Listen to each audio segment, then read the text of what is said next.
লিজা আমাকে আপনার সাথে দেখা করতে বলেছে। আপনি বারবার রিজাইন দিবেন আর বারবার সুপারিশ নিয়ে আসবেন। আপনি আমাকে পুনরায় চাকরিতে নিয়োগ দেবেন কি দেবেন না সেটা সম্পূর্ণই আপনার ব্যাপার, কিন্তু লিজাকে নিয়ে যা খুশি তাই বলবেন না। আমি চলে যাচ্ছি, আপনার চাকরি আমি করবো না।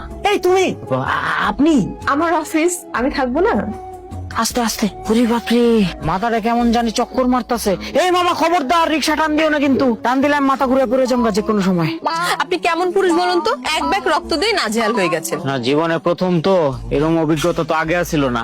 আচ্ছা, বাসায় গিয়ে ঠিক মতো খাওয়া দাওয়া করে একটা ঘুম দিবেন, ঘুম দিয়ে উঠেই দেখবেন সব ঠিক হয়ে গেছে। আমার তো মনে হইতেছে আমি এখনই চোখ বন্ধ করে রিক্সার মধ্যে ঘুমায় পড়ুম, কখন যে মাথা ঘুরে পড়ে যাই। আচ্ছা, এক কাজ করুন, আপনি তাহলে আমার হাতটা শক্ত করে ধরুন, তাহলে আর পড়বেন না। কি হলো, ধরুন। না, আমি না কখনো মেয়েদের হাত ধরি নাই। আপনি এত স্টুপিড কেন বলুন তো? আমি কি আমার হাত ধরতে বলেছি আপনাকে কবুল বলার জন্য? আমি আমার হাত ধরতে বলেছি যাতে আপনি পড়ে না যান। আচ্ছা, আপনার ধরতে হবে না, আমি ধরছি।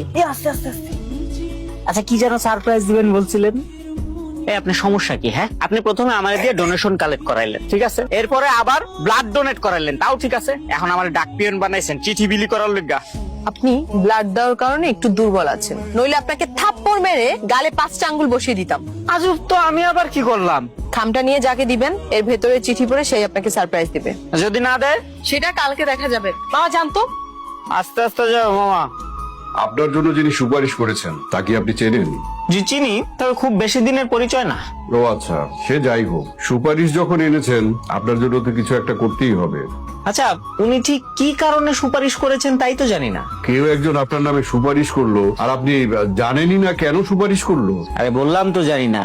উনি আমাকে এই খামটা দিয়ে এই ঠিকানায় আসতে বললো, আর বললো খামটা যেন আপনার কাছে দেই। ফাইন। পড়াশোনা কত দূর করেছেন? গত বছর এমবিএ করেছি। ওকে, গুড। আপনি এক কাজ করুন, আগামীকাল থেকে আমাদের অফিসে অ্যাকাউন্টেন্ট হিসেবে জয়েন করেন। স্যালারি 30,000 পাবেন, আর 2টা ফেস্টিভ বোনাস, আর বাকিটা আপনার পারফরমেন্সের উপরে ডিপেন্ড করবে। Very bad joke. হ্যাঁ, জোকটা কিন্তু আমার একদম পছন্দ হয় নাই। মানে? আপনি আমার সাথে মজা করতেছেন?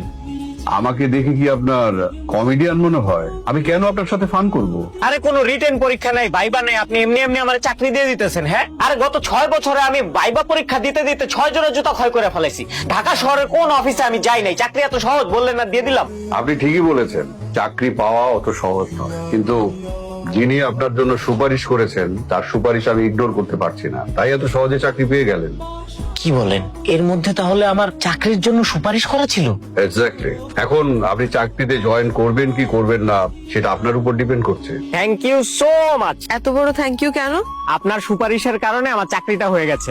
Wow, congratulations. কিন্তু আমার সুপারিশের জন্য না, আপনার যোগ্যতার কারণে চাকরিটা হয়েছে। আচ্ছা, অফিসের মালিক কি আপনার পরিচিত, নাকি তারও কোনো উপকার করেছিলেন বলে আপনার এক সুপারিশে চাকরি দিয়ে দিল? পরিচিতই বলতে পারেন।